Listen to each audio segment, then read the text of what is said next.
a lot of people, basics that we're looking at is kind of what's happening here. A good look at, you know, a coin that is unpredictable with a strong army, people that are going to hold more than most, news coming out, everything that's happening, and you have to just respect the Fibonacci's. You have to respect the volume, right? I mean, the volume is super key, right? Um, right, the volume is super key here. This is not letting up here. Look at this volume, right? So this is where you have to, we trade on higher time frames, right? Less issues, less problems, trade on higher time frames. This way you're not in too many trades, right? The first thing you do is you over trade, right? So step one here is we want to solidify that we're looking for one perfect trade.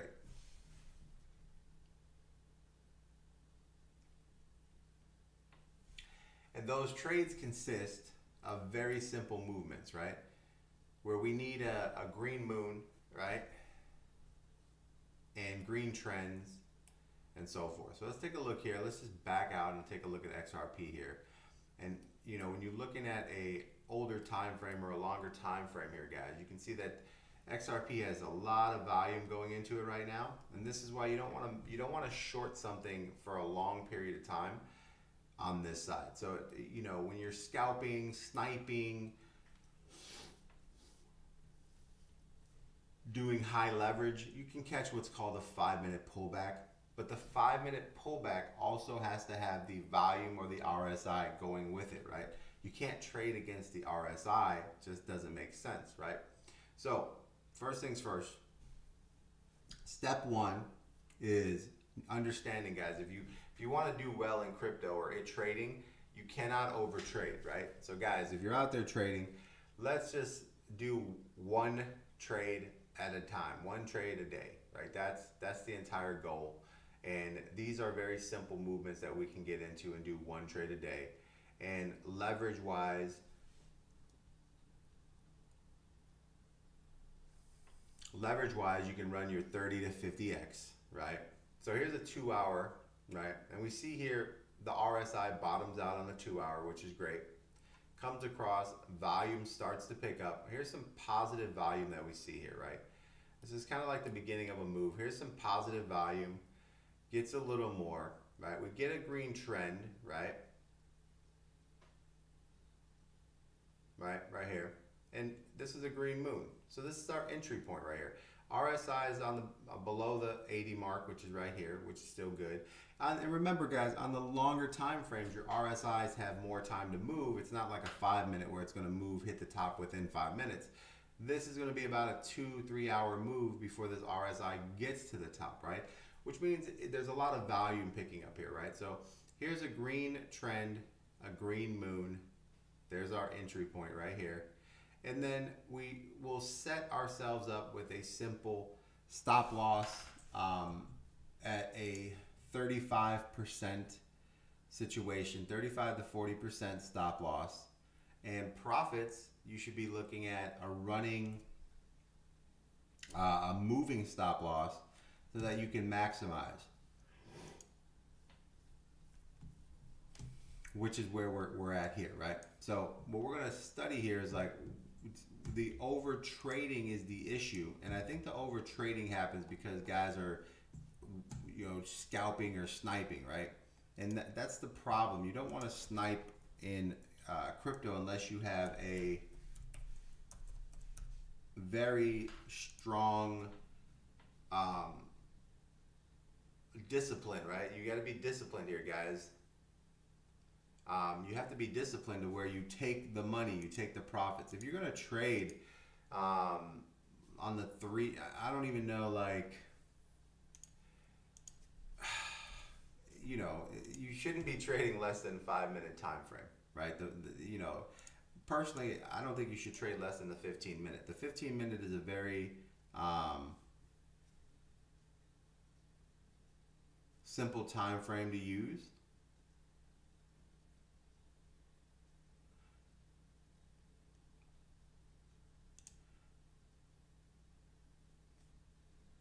And that's where you should kind of focus on what you have there. So any alerts or anything that you're doing,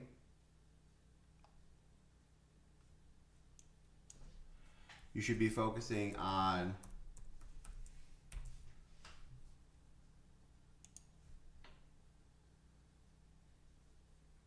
time frames that have 15 minutes, and then entries. Entries, when you get into a coin or anything like that, entries are based on 3 minute, 5 minute, right? Now you do have what they call a 5 minute pullback, right? A 5 minute pullback is what we're going to go look at. But right now I just want to get into the basic trades, right? So if you're struggling in trading, right? If you guys are struggling in trading, if you've ever had problems in trading, then you want to start using what's called the 2-hour time frame, right? You want to get yourself on a 2-hour time frame, right? This is a very easy time frame to use, and this will allow you to have more wins and less losses. Because the key is, guys, don't forget, I mean, I think a lot of guys forget that when you trade, guys, it costs money to trade. So if you're so when people ask me, like, they'll say to me like, yo, VC, what's the stop loss, right? So think of it like this, right? If you get into a trade and you're using leverage, right? Leverage costs 20% to trade, right? I normally automatically just take 40% of my trade, and I say that is 40% of the trade. This is where people lose in futures, right? If you've ever traded futures, if you've ever traded margins or anything like that and you lost money, it's because you get into too many trades, right? You have to be very disciplined, and you guys have to understand that they're charging you money to trade, right? They want 20% of the profits or 20% of the money that you put in, right? So no matter what you do, they're taking 20%, right? So theoretically, if you have $100, they're taking 20 of that dollars, right? Just to trade. $20 is going to trade, right?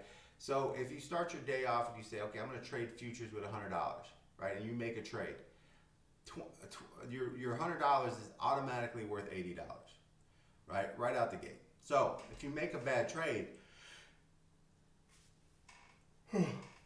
you're already down, right? So let's say you get into a trade and then you get out of a trade and you're like, oh, I didn't like that trade. Well, it doesn't matter if you liked it or not. That's $20, right? So now you're down to 80. Yo, crypto newbie. So that's where guys have to understand. Like, if you're going to use leverage or anything like that, make sure that you guys are, understanding that it costs, $20 per 100 to trade anyways, right? And you might as well just knock it up and say it's going to cost me $30 for every 100 to trade. So that means no matter what you do, when you do make a trade, you have to make 5%, right? 5% to break even, right? No matter what, you cannot close a trade under 5%, otherwise you lost money. First 5% of the trade goes to the loan, okay? So just think like that. So when you're using leverage, right, 5% is going to the loan. Okay, just put that in your head, man. I'm out. I'm going to sell everything. I have a walk away from crypto. Crypto newbie. Are you selling everything, man? So let's take a look at this charts, guys. We're going to take a look at some Fibonacci's. We're going to take a look at some volume. And I want you guys to start understanding you could use these indicators. The relative strength index is basically free out there on TradingView. And just by paying attention to the relatives. Thanks for following the host, man, guys. Beauty, thanks for following. Eric, thanks for the follow, man.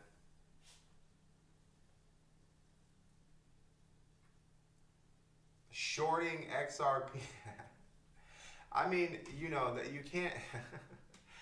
Ramons, listen, guys. I mean, I like the idea of shorting coins, but you have to take profits. Last night, Ramons was up 75% on a short while we were going long, right? And you will get wrecked if you use leverage, right? So you have to understand how to use leverage, right? And the people get wrecked on leverage because they don't they don't understand that you have to be very disciplined, and you have to understand that you're paying for leverage, right? So this is where, you know, we need to be a little more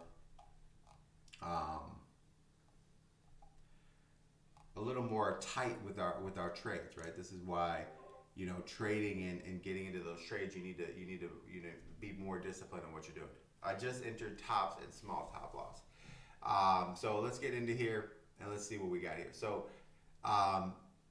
let's take a look at XRP. This coin is a very interesting coin because it does have an army. It does have people supporting it. It is very hard to read because most people are not going to sell XRP, right? Because they're holding it for, you know, the news, the court. There's a court case.